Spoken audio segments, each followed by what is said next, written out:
हाँ भाई, सभी को राम राम। देखो, अब तक अपने है ना किस किस कंट्री का पढ़ा। देखो, G7 ग्रुप था वो हम ऑलरेडी पढ़ चुके हैं, ठीक है। उसके बाद हमने ये पढ़ा कि G8 ग्रुप ये कैसे बना, ठीक है। उसके बाद हमने क्या पढ़ा कि कैसे G8 से रशिया बाहर हुआ और वो G7 बना। उसके बाद D10 की अभी बात चल रही है, G11 की बात चल रही है, ठीक है। उसके बाद हमने पढ़ा P5 क्या होते हैं, जो परमानेंट मेंबर जो होते हैं यूनाइटेड नेशन सिक्योरिटी काउंसिल के, जिनको वीटो दी जाती है, ठीक है। G4 ग्रुप कौन सा होता है, जिनमें क्या होता है कि भाई वीटो जो पावर है ना उनके लिए ये संघर्ष कर रहे हैं, ठीक है, स्ट्रगलिंग कंट्री है। और एक पढ़ा था हमने कि G5 क्या होता है। G5 इज क्या बताया मैंने कि जो इमर्जिंग अर्थव्यवस्थाएं हैं, जो उभरती हुई अर्थव्यवस्थाएं हैं, उनको शामिल किया जाता है, ठीक है। अब अपना अगला जो है ना वो है G20, ठीक है। G20 ग्रुप क्या होते हैं वो अब हम देखते हैं, ठीक है भाई। देखो, G20 जो है ना भाई, G20 विश्व की टॉप क्या है भाई, ये टॉप इकोनॉमी है। टॉप इकोनॉमी मतलब अर्थव्यवस्थाएं हैं, ठीक है। और इसको हम क्या कह सकते हैं कि ये जो डेवलप कंट्री है, डेवलप प्लस डेवलपिंग कंट्री का एक कंट्री का क्या है, ये समूह है, ठीक है। समझिए भाई, कोई दिक्कत नहीं। अब देखो क्या समझे, जैसे मैंने आपको पहले भी बताया था कि G7 जो देश था, G7 जो ग्रुप था वो बना तो उसके पीछे स्थित था, उसका क्या कारण था। उसका कारण था कि इजराइल और अरबिक कंट्री जो थे उनमें क्या हो गया था भाई, युद्ध हो गया था, इस वजह से वो बना। तो मैंने आपको उस टाइम भी बताया थी, कोई भी जब ग्रुप बनता है तो उसके पीछे कोई ना कोई क्या होता है, कारण होता है। तो वो देखते हैं, हम समझते हैं कि भाई G20 था, ये बना तो इसके पीछे क्या कारण था, ठीक है। देखो, मैंने आपको बताया था कि 1998 में इसमें एक देश शामिल हुआ था G7 में। कौन सा देश था भाई, देश का नाम था रशिया, ठीक है। और ये सबमिट कहाँ पे हुआ था इसका, यूके में हुआ था G7 का, ठीक है, 1998 का। इसके बाद क्या होता है कि एशिया जो महाद्वीप है, इसमें जो देश शामिल थे ना, उनमें से जो 7 देश है, 7 देशों में सिर्फ एक देश है जो एशिया शामिल है, उसका नाम है जापान, ठीक है। उसके अलावा जो 2 देश हैं वो है नॉर्थ अमेरिका से। कौन कौन से भाई, एक तो कनाडा हो गया, एक USA हो गया। बाकी जो 4 देश बचते हैं वो किससे हैं भाई, यूरोप देश से हैं, यूरोप कंटिनेंट से, ठीक है। अब देखो, G7 को मैंने बताया 98 में रशिया शामिल हुआ। G7 की जो 1999 की सबमिट हुई, कहाँ पे हुई थी भाई, ये बर्लिन में हुई थी। बर्लिन कहाँ की राजधानी भाई, जर्मनी की, ठीक है, समझ गए। अब देखो, इस दौरान क्या था भाई कि एशिया जो महाद्वीप है, एशिया कंटिनेंट, उसमें क्या चल रहा था, आर्थिक मंदी का दौर चल रहा था, ठीक है। इकोनॉमिक क्राइसिस आ गई एकदम से, जो एशिया महाद्वीप है पूरा क्या हो गया, उसमें इकोनॉमी डगमगा गई।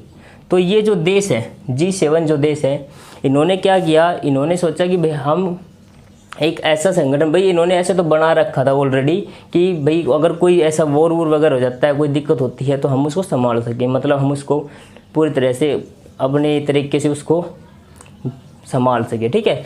लेकिन इसके बाद क्या होता है कि भाई G7 ये जो एशियन इकोनॉमिक क्राइसिस आ गई, यहाँ से आपको पता है सिर्फ एक देश शामिल था। कौन सा था भाई, वो जापान। तो क्या करते भाई ये सब देश, जब एशिया इकोनॉमिक संकट आया, एशियाई आर्थिक संकट, ठीक है, ये आ जाता है, तो फिर ये G7 देश है ना मिल के एक फैसला लेते हैं कि हम क्या बनाएंगे, दुनिया की जो टॉप अर्थव्यवस्थाएं है ना उनका एक ग्रुप बनाएंगे, ठीक है। और उस ग्रुप को क्या नाम दिया गया भाई, उस ग्रुप को नाम दिया गया G20, ठीक है।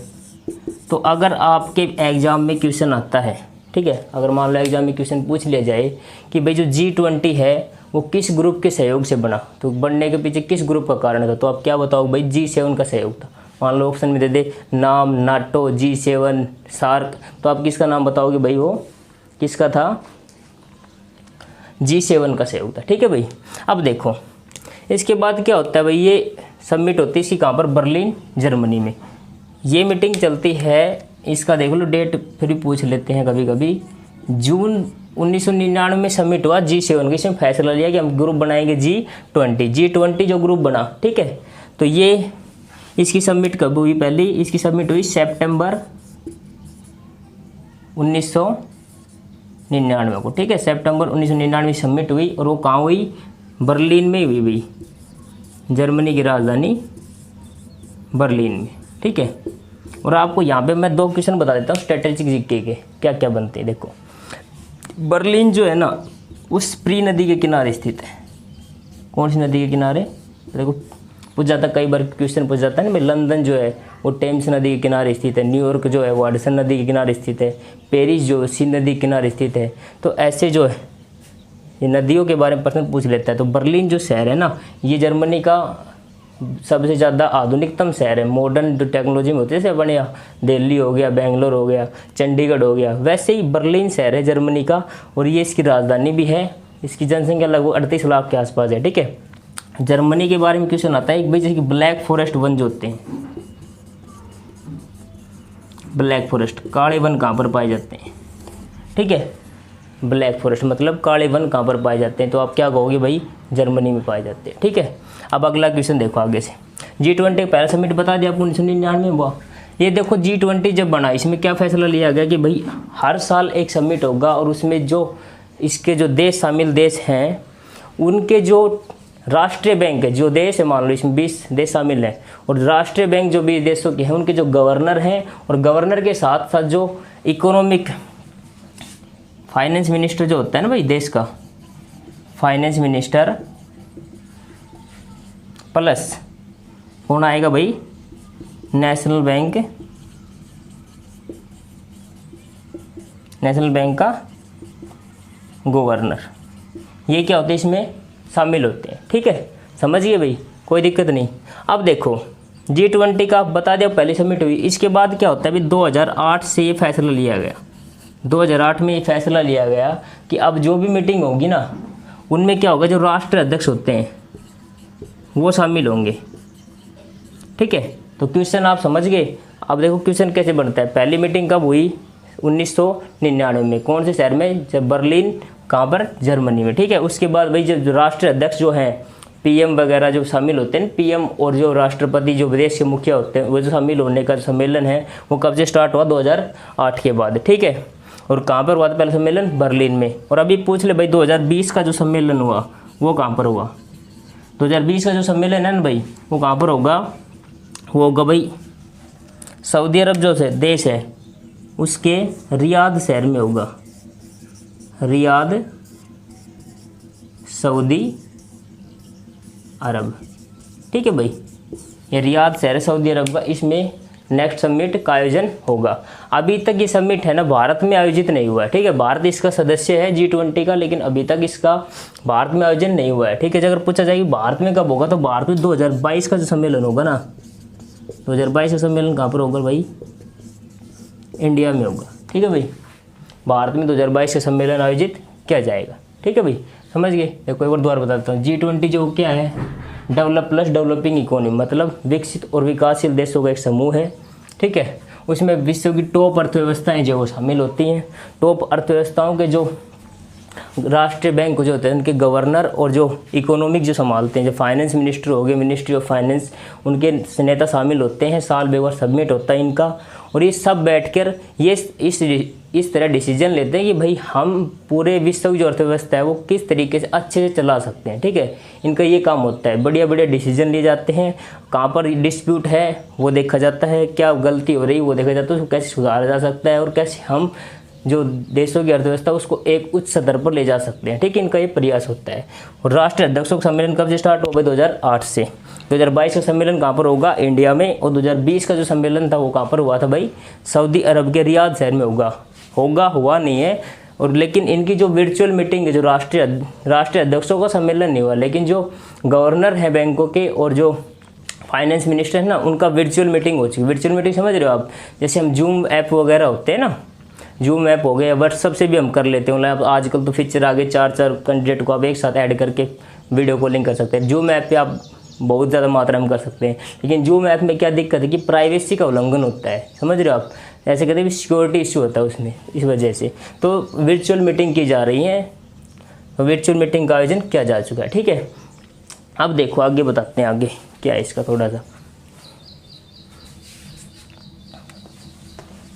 देखो भाई, ये जो G20 है ना, ये वास्तव में G20 नहीं है। क्या है ये 19 देश हैं और एक इसमें शामिल है यूरोपियन यूनियन।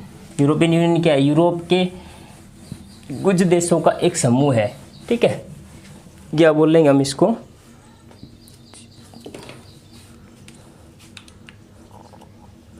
देखो G20 क्या है भाई, ये 19 कंट्री और एक क्या हो गया भाई, यूरोपियन यूनियन। यूनियन मतलब क्या होता है भाई, समूह, ठीक है, यूरोपियन यूनियन शामिल है। अब देखो क्या होता है, मैंने आपको बताया था ये जो देश है ना, इनका कोई भी हेडक्वार्टर नहीं होता। पहली बात हमेशा ध्यान रखना, ये एक गैर संवैधानिक संगठन होते हैं और इनका कभी भी कोई हेडक्वार्टर नहीं होता है। जो होस्टिंग कंट्री होता है ना, मान लो जिस देश में आयोजन होता है वही इसको आयोजित करवाता है, ठीक है। जैसे कि मैंने G7 का बताया, G7 का भी कोई भी क्या है, मुख्यालय नहीं है, गैर संवैधानिक संगठन है। ऐसे मान लीजिए जो 19 कंट्री और एक यूरोपियन क्या है, इसमें यूनियन शामिल है। मैंने आपको बताया था कि G7 देश जो होते हैं वो क्या करते हैं, हमेशा जो होस्टिंग कंट्री होता है वो अपने तरफ से एक देश को क्या कर सकता है, एज ए होस्ट, मतलब एज ए गेस्ट इन्वाइट कर सकता है, आमंत्रण दे सकता है। और जैसे कि अभी जो 2019 का G7 समिट हुआ था, उसमें कौन गए थे हमारे देश से, प्रधानमंत्री नरेंद्र मोदी को बुलाया गया था, ठीक है। फ्रांस जो राष्ट्रपति थे इमैनुअल मैक्रोन, उन्होंने भारत के प्रधानमंत्री को न्योता दिया था और प्रधानमंत्री नरेंद्र मोदी वहाँ पर गए थे समिट को हिस्सा लेने, ठीक है। ऐसे इनका क्या होता है, एक परमानेंट गेस्ट मेंबर बना रखा है इन्होंने। क्या है परमानेंट गेस्ट मेंबर, बता देता हूँ भाई कौन सा है परमानेंट गेस्ट है इन ग्रुप का। भाई वो देश तो शामिल होता ही होता है, ठीक है। तो वो देश कौन सा है उसका नाम देख लीजिए, उसका नाम है भाई स्पेन। कौन सा देश है भाई, स्पेन। एक विकसित देश मान सकते हो आप यूरोपियन देश कंट्री का, ठीक है। अब अगला देखो भाई, यहाँ तक हो गया, यहाँ तक कोई दिक्कत नहीं है। अब ये 20 देश जो शामिल है ना भाई, 20 के 20 देश इंपॉर्टेंट है अपने अपने लेवल पे, ठीक है। आपको 20 देश कैसे याद करने हैं उसके लिए मैं एक छोटी सी ट्रिक बता देता हूँ, ठीक है। आप उस ट्रिक को देखोगे आपको तुरंत याद हो जाएगा, कोई दिक्कत नहीं आएगी। देखो क्या है, एक ट्रिक है, ट्रिक का नाम है गुरुजी सित्ता अब SSC FCI में, ठीक है। गुरुजी सित्ता अब SSC FCI में, ठीक है। यहाँ क्या करोगे, जॉब करती है। गुरुजी सित्ता अब SSC FCI में क्या करती है भाई, जॉब करती है, ठीक है। मान लो क्लास में गुरुजियों ने पूछा भाई सित्ता आजकल दिखाई नहीं दे रही क्लास में, तो उसका क्या कारण है। तो उसका कारण क्या है कि भाई वो बताते हैं कि भाई सित्ता है ना, वो अब क्या है, वो जॉब लग गई है और वो क्या कर रही है अब। तो वो बच्चे क्या उनको जवाब देते हैं सर को कि गुरुजी सित्ता जो है ना वो अब SSC FCI में क्या कर रही है, जॉब कर रही है। तो हमारा मतलब सिर्फ इन ऊपर के जो मैंने बोर्ड लेटर लिख रखे हैं ना जो, उनसे मतलब हमारा, ठीक है। जॉब करती है साइलेंट, जो हिंदी में लिखा हुआ वो क्या है, साइलेंट, उससे हमारा कोई मतलब नहीं है इससे। और जो ऊपर दिए हुए हैं जो हाईलाइटेड ऊपर, हाईलाइट कर देता हूँ, ये जो है ना इनसे हमारा लेन देन है। यहाँ से आपको सारे कंट्री याद हो जाएंगे, ठीक है, कोई दिक्कत नहीं आएगी। मैं एक बार में आपको समझा दूंगा, आप तुरंत बता दोगे, ठीक है, कभी भी आपको दिक्कत नहीं आएगी इस चीज़ के लिए। लो मैं करवा देता हूँ कैसे करना है।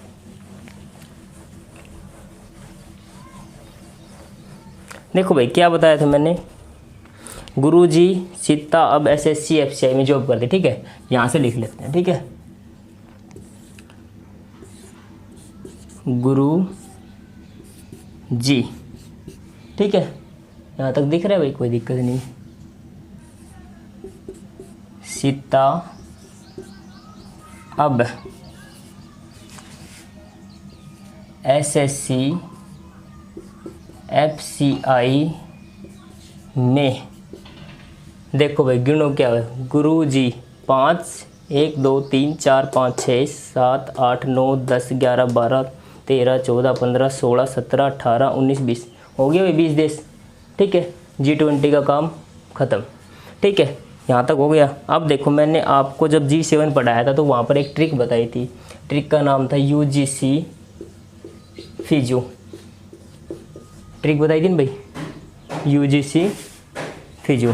दिख रहा है भाई, नहीं दिख रहा तो देखो साइड में लिख देता हूँ यहाँ पे, UGC फिजू, ये ट्रिक बताई थी, ठीक है। जब ये क्या है G7 कंट्री थे, और हम जब मान लो इसको हटा देते हैं G7 को, जब मैंने बताया था अगर ये D10 बनता है, ठीक है, तो यहाँ तक अवेलेबल है जी। 7 देश शामिल हैं UGC फिजू। क्या बताया था मैंने, U से क्या था भाई इसमें USA, G से क्या था भाई इसमें जर्मनी, C से क्या था भाई इसमें कनाडा, F से क्या था भाई इसमें फ्रांस, I से क्या था भाई इसमें इंडिया, J से क्या था इसमें जापान, U से क्या था भाई इसमें UK। मेरे हिसाब से किसी को कोई दिक्कत नहीं होगी, ठीक है। अब देखो मैं एक एक कंट्री यहाँ से लिखते चलते हैं और अपना काम बिल्कुल आसान हो जाएगा, ठीक है। UGC फिजू, U से USA, ठीक है, तो यहाँ पे इस U के आगे लिख दो USA, एक देश पूरा हुआ। अब G देखो, G कहाँ पे है भाई, G पे आ जाओ, गुरु जी, ये गुरु जी ये हो गया ना भाई, गुरु जी, ठीक है। सिताब SSC FCI में जॉब करते, ठीक है भाई, गुरु जी, यहाँ पे ये जी आएगा, ध्यान रखना भाई, ठीक है। USA के बाद क्या जाएगा यहाँ पे जर्मनी, फिर क्या है सी कहाँ पे देखो ये भाई, C SSC वाला हो गया कनाडा, ठीक है। उसके बाद F देखो, F इसके नीचे हो गया फ्रांस, ठीक है। फ्रांस के बाद देखो I से इंडिया, ये हो गया अपना प्यारा भारत इंडिया, ठीक है। J से क्या हो गया जापान, तो देखो भाई जापान कहाँ पे आएगा,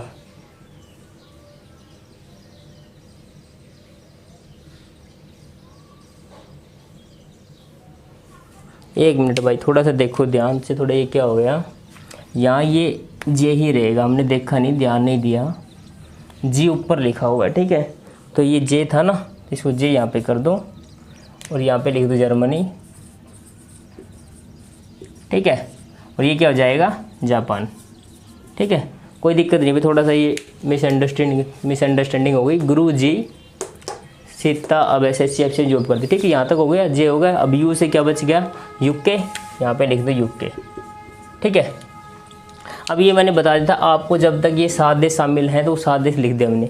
अब मैंने बताया था कि जो डोनाल्ड ट्रंप जी हैं अमेरिका के राष्ट्रपति, वो क्या करें कि भाई ये जो ग्रुप है नहीं पुराना हो गया है, इसको हम क्या कर थोड़ा मॉडिफाई कर देते हैं, ठीक है, थोड़ा इसको अभी प्रचलन में नहीं, थोड़ा इसको बढ़ाते हैं। तो वो क्या करें, इसमें UK से प्रस्ताव गया था D10 का, D10 मतलब डेमोक्रेटिक 10 का, वो मैंने पिछली वीडियो में पढ़ाया था, आप G7 की वीडियो देखना, उसमें आपको बिल्कुल क्लियर हो जाएगा, ठीक है। तो मैंने बताया था कि IAS नाम से आप और देख लीजिए, 3 देश शामिल होंगे IAS के नाम से, ट्रिक बनाई थी। IAS तो आपको पता है इंडियन एडमिनिस्ट्रेशन सर्विस होता है, समझ रहे भाई, भारत की सबसे सर्वोच्च सर्विस ही होती। तो I से क्या था भाई इसमें इंडिया, A से क्या था भाई इसमें ऑस्ट्रेलिया, और S से क्या था भाई साउथ कोरिया, ठीक है। फिर मैंने कहा था अगर मान लो इसमें रशिया भी शामिल हो जाता है, अगर ये G11 बनता है तो क्या करोगे, IASR, इस तरह हम लिख दें INS विक्रांत, INS, तो इस तरह होता है IASR, ठीक है। तो IASR में क्या हो जाएगा, इसमें ये शामिल क्या हो जाएगा, इसका नाम हो जाएगा रशिया, ठीक है। तो अब इन देशों को भी लिख देते हैं, देखो I से क्या हो गया इंडिया, अरे यार थोड़ा सा ये भी मिस्टेक हो गया थोड़ा, ये देखो ये I से यहाँ पे G7 में इंडिया थोड़ी ना आएगा, G7 में तो इटली है, कौन सा देश है ये इटली आएगा, ठीक है। थोड़ा ध्यान दे लेना भाई, ये थोड़ा सा हो गया मिसअंडरस्टैंडिंग, ठीक है। तो ये इंडिया तो आ गए यहाँ पे, तो I से इटली और लिख देते हैं एक जगह पे, कहीं I मिलेगा, ये हो गया I, यहाँ लिख दो इसको इटली, ठीक है, ये शामिल हो गया। अब A से ऑस्ट्रेलिया देखो, या A से क्या आ गया ऑस्ट्रेलिया हो गया, S से साउथ कोरिया SSC, या हो गया साउथ कोरिया, ठीक है। उसके बाद R से हो गया रशिया, ये R से हो गया रशिया। देखो 10 देश कंप्लीट हो गए, 1 7 ये 3, अगर D10 बनता है तो उसके बाद G11 बनता है तो क्या बनेगा, ये G11 बन जाएगा, G7 चेंज हो क्या बनेगा G11, तो G11 11 देश कंप्लीट, 11 देश देखो Germany, USA, Russia, UK, Japan, Australia, Italy, south Korea, Canada, France, India, कोई रह गया भाई 3 2 5 5 और 3 8 8 3 11, 11 देश हो गए, कोई दिक्कत नहीं। अब देखो मैंने आपको P5 G4 और G5 की ट्रिक और कराई थी, तो देखो वो आप G5 वाली ट्रिक पे आओ, G5 जो इमर्जिंग अर्थव्यवस्था थी भारत की, उसका बारे में पढ़ते हैं। देखो क्या था भाई, मैंने क्या करवाया था, मनमोहन सिंह CBI में जॉब करता है, ये बताई थी ना भाई। तो ये तो क्या हो गया साइलेंट, और हमने ये पढ़ना था। M से क्या था भाई इसमें, मैक्सिको। S से क्या था, साउथ अफ्रीका। C से क्या था इसमें भाई, चाइना। B से था ब्राज़ील, और I से क्या था भाई, इंडिया। तो इंडिया तो ऑलरेडी इसमें आ चुका है भाई, क्योंकि इंडिया D10 बनेगा तो इसमें शामिल हो जाएगा। तो हम M से देखो, M से मैक्सिको, यहाँ पे लिखो M से मैक्सिको, ठीक है। S देखो, अब S ढूंढो कहाँ पे, S ये रहा, यहाँ लिख दो आप साउथ अफ्रीका। साउथ अफ्रीका भाई क्या है, एक उभरती हुई अर्थव्यवस्था है, ठीक है।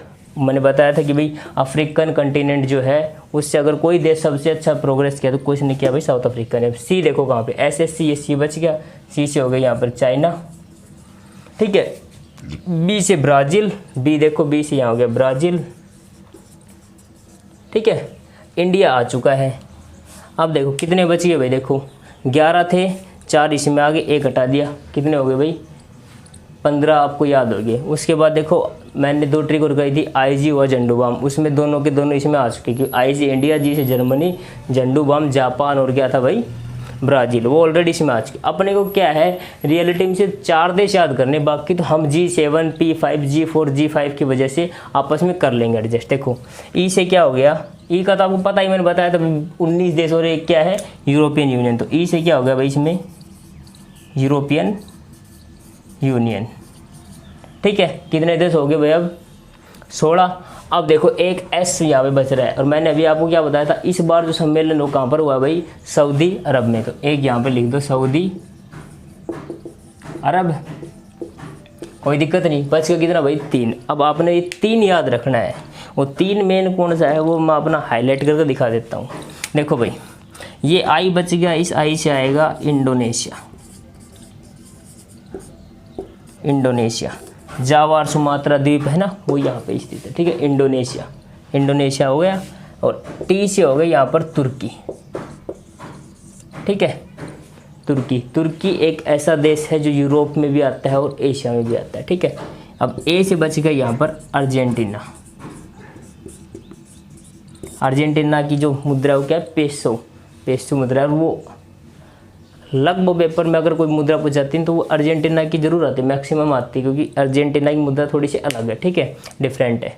अब कोई दिक्कत नहीं होगी, मेरे हिसाब से सारे हो गए, बस आपको 3 मेन याद करने हैं, ठीक है। एक बार दोबारा बता देता हूँ। देखो G20 कब बना भाई, G20 बना 1999। पहला समिट कब हुआ, बर्लिन शहर में हुआ, जर्मनी में 1999 में सितंबर में। किसी घोषणा कब से हुई थी, G7 फॉर्मेशन हुई थी। तो G7 में 1999 में जो बैठक हुई थी उसमें फैसला लिया गया कि हम क्या बनाएंगे, टॉप इकोनॉमी का एक संगठन बनाएंगे। उस संगठन बनाने के पीछे क्या करना था कि एशिया में क्या हो गया था भाई, आर्थिक संकट आ गया था। आर्थिक संकट की वजह से क्या किया गया भाई, G20 का फॉर्मेशन किया गया, ठीक है। उस G20 जब बना उस टाइम सिर्फ क्या होता था, जो विदेश जो हमारे फॉरेन जो देश है ना, मान लीजिए 20 देश जो है, इनके क्या है जो वित्त मंत्री जो होते हैं, फाइनेंस मिनिस्टर और राष्ट्रीय बैंक के जो गवर्नर होते हैं वो इनमें शामिल होते हैं। इस बार जो समिट है वो वर्चुअल मीटिंग हो चुकी है। हमारे देश की तरफ से कौन गए थे भाई, निर्मला सीतारमण फाइनेंस मिनिस्टर हो गई, और शक्तिकांत दास जो है वो क्या हमारे रिजर्व बैंक के गवर्नर हैं, उन्होंने इस मीटिंग में भाग लिया था वर्चुअली। और इसमें भाई जैसे कि अभी क्या चल रहा है आपको पता है, कोविड-19 पेंडेमिक चल रहा है, ठीक है। पेंडेमिक तुरंत पूरे जो विश्व उसकी अर्थव्यवस्था लगभग चरमरा गई है, सिर्फ एक चाइना ही है जो अच्छी तरीके से ग्रो कर रहा है, समझ रहे हो आप। तो वो अभी समिट हुआ है, इसमें ये भाई टॉपिक पे बात हुई कि भाई जो पूरे विश्व की जो अर्थव्यवस्था उसको कैसे हम पटरी पे लेके आए हैं, कैसे उसको सही तरीके से सुचारू रूप से चला सकें। उस पर मीटिंग में सब ने अपने अपने भाई जो विचार प्रकट करते हैं ना, भाई विचार देते हैं कि भाई हम ऐसे कर सकते हैं भाई, या तो लाने के लिए, या फिर क्या किया जब वैश्वीकरण को बढ़ावा दी जाए अर्थव्यवस्था तभी सामान्य होगी। और जो हेल्पफुल कंट्री उनको जो टॉप अर्थव्यवस्था जो अच्छे से चल रही है वो उनको हेल्प प्रोवाइड की, जैसे भारत है वो फार्मास्यूटिकल में क्या है भाई टॉप पे है। फार्मास्यूटिकल का लगभग 60% अकेला इंडिया करता है पूरे विश्व को। तो फार्मास्यूटिकल इंडस्ट्री हमारे पे डिपेंडेंट है सर। तो भारत प्रोवाइड करवा रहा है, सबको पता है भाई, जो हाइड्रोक्सीक्लोरोक्विन हो गया, पैरासीटामोल की दवाई हो गई, भारत प्रोवाइड कराने लग रहा है।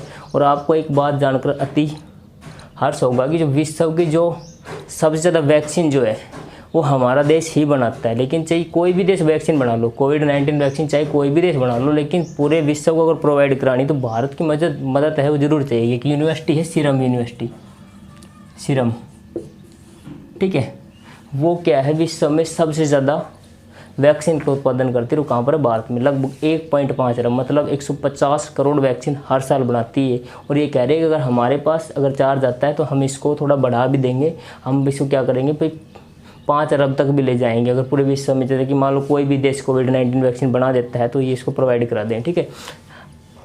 यहाँ तक वो फिर मैंने बताया 2008 में क्या हुआ, राष्ट्रीय अध्यक्षों का सम्मेलन स्टार्ट हुआ, जो देश के जो मेन हेड है वो इसमें शामिल होना स्टार्ट हो गए, ठीक है। 2020 का सम्मेलन कहाँ पर हुआ?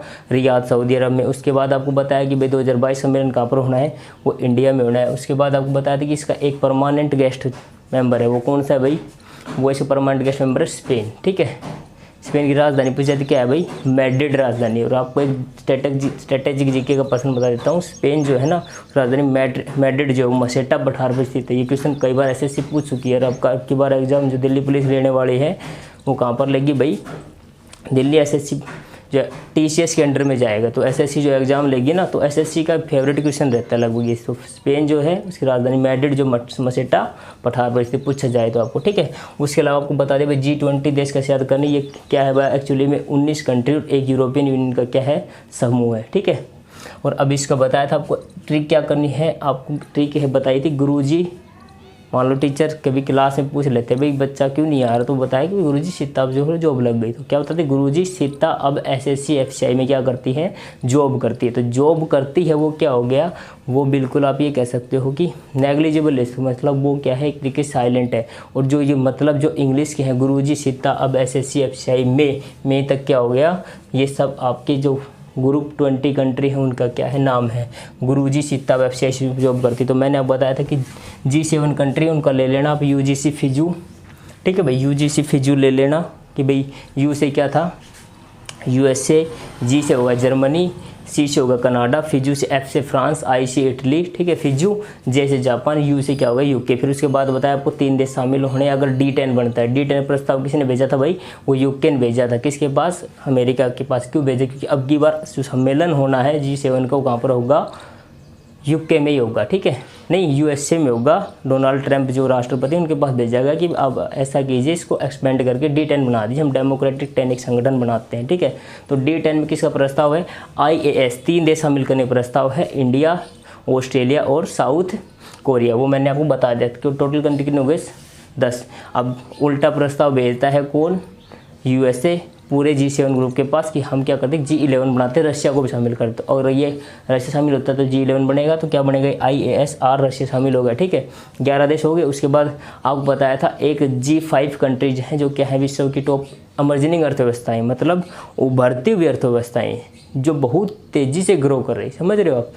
तो फिर बहुत तेज़ी से ग्रो करी तो क्या हुआ? देखो उसमें मैंने ट्रिक बताई थी MS CBI में जॉब करता है, मतलब मनमोहन सिंह CBI में जॉब करता है, ठीक है। तो मनमोहन सिंह से M से क्या था? मैक्सिको, S से क्या हो गया? साउथ अफ्रीका, ठीक है। उसके बाद मनमोहन सिंह CBI, C से क्या हो गया? चाइना, B से ब्राज़ील, I से क्या हो गया? इंडिया, ठीक है। तो ये क्या हो गए? 5 देश शामिल हो गए। तो इंडिया तो पहले आ चुका था ऑलरेडी, 4 देश हो गए, 11 और 4 15। फिर एक इसमें कौन सा शामिल है? यूरोपियन यूनियन, वो आपको पता है पूरा एक यूरोपियन देशों का क्या है समूह है, ठीक है। 16 देश हो गए, इसमें टोटल 16 हो गए। कैपिटल वर्ड बच गए 4, और जिसमें एक को आपको बता दें कि 2020 का सम्मेलन कहाँ पर होगा? रियाद शहर सऊदी अरब में। तो एक सऊदी अरब हो गया, कितने बच गए? 3। आपको 3 याद करने। 3 कौन कौन से हैं? एक एशिया महाद्वीप से इंडोनेशिया, ठीक है, तुर्की है जो वो यूरोप और एशिया दोनों में शामिल होता है। एक हो गया अर्जेंटीना, ठीक है, दक्षिण अपने अमेरिका महाद्वीप से, ठीक है। इसकी जो G7 P5 G4 G5 या फिर G7 कैसे बना? ये पहले G6 था, फिर G7 कैसे बना? इसके बाद G8 कैसे बना, फिर वापस G7 बना, G10 या D10 G11 के बारे में भी बनाने की चर्चा चल रही है। इसके रिलेटेड जो वीडियो है ना मैं आपको डिस्क्रिप्शन में डाल दूंगा, आप उसको देख लेना। एक बार देखोगे तो आपको G7 बिल्कुल समझ में आ जाए, कोई दिक्कत नहीं। कोई एग्जाम, यहाँ तक कि PCS का भी एग्ज़ाम होगा तो आपको इतना, ये एग्जाम में इतना ज़्यादा नहीं पूछते हैं, लेकिन फिर भी अगर आपको सब कुछ याद रहेगा तो आप इनके थ्रू एक एक क्वेश्चन उठा दे। स्ट्रेटेजिक जीके का मैंने आपको बताया था, जर्मनी की राजधानी बर्लिन, तो बर्लिन किस नदी के किनारे। आप क्या है, कोई भी संगठन याद कर रहे हो तो उसको आप कोशिश कीजिए कि आप उसको क्या करें, करंट के साथ रिलेट करें, ठीक है। करंट के साथ रिलेट करोगे तो आपको बिल्कुल ओके टॉपिक हो जाएगा, कोई दिक्कत नहीं आएगी आपको, ठीक है। या फिर उसके रिलेटेड आप पर्सन वहीं पे उठाइए, वहीं पे बनाइए। जैसे कि मैंने बताया कि भाई ये संगठन बना था, इसके पीछे क्या कारण था, एशियाई आर्थिक संकट, ठीक है। तो एशिया महाद्वीप से देश कौन कौन से हैं ये आप देख लेना, उस तरीके से आपको बिल्कुल याद होता चला जाएगा, ठीक है भाई। तो हम इस वीडियो को यहीं पर समाप्त करते हैं। आप इसको देखना अच्छे से, और फिर अगर कोई समझ में नहीं आता या फिर कोई आप इससे रिलेटेड भाई कि आप इम्प्रूवमेंट कर सकते हो, उससे रिलेटेड कोई बात हो तो आप फीडबैक आप कमेंट बॉक्स में बता देना, ठीक है भाई। जय हिंद, ओके।